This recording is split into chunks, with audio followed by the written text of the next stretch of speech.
Have you ever wondered how something as simple as rain can impact the course of a war? It might sound odd, but that's just what happened in the midst of the Israel-Gaza conflict.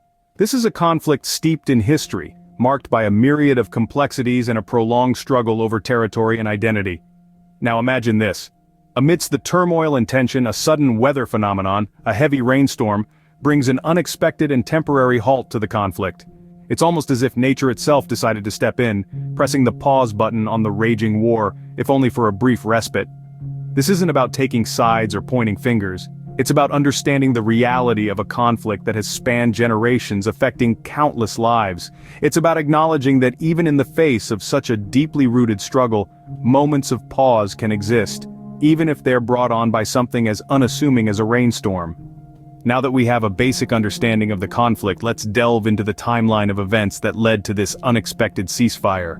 The path to this unscheduled pause was not a straight one. Let's take a step back and trace the sequence of events.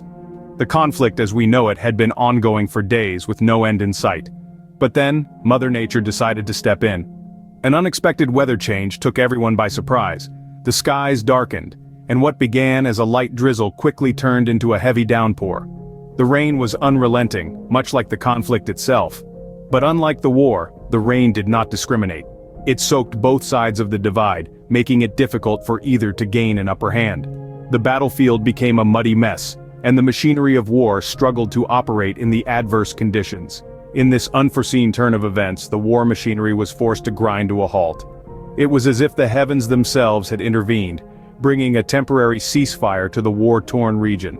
The rain, in its own way, brought a brief respite to an otherwise relentless conflict.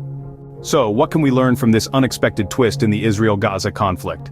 This unusual pause in the war enforced by nature presents a few key takeaways. First off, it underlines how external factors, such as weather, can influence even the most intense of conflicts. Rain, a simple act of nature, managed to temporarily halt a war, illustrating the unpredictable nature of such confrontations. Secondly, the temporary ceasefire brought about by the rain highlights the transitory nature of such pauses in conflict. As much as we'd like peace to be permanent, in reality these breaks are often fleeting. They are dictated not just by diplomatic negotiations but by factors beyond human control. Finally, this incident serves as a poignant reminder of the unpredictability of war. No matter how well-planned or strategic, unexpected elements can always come into play, shifting the balance and altering the course of events. In the end, even in the midst of conflict, nature has its own way of imposing a pause, reminding us perhaps of the futility of war.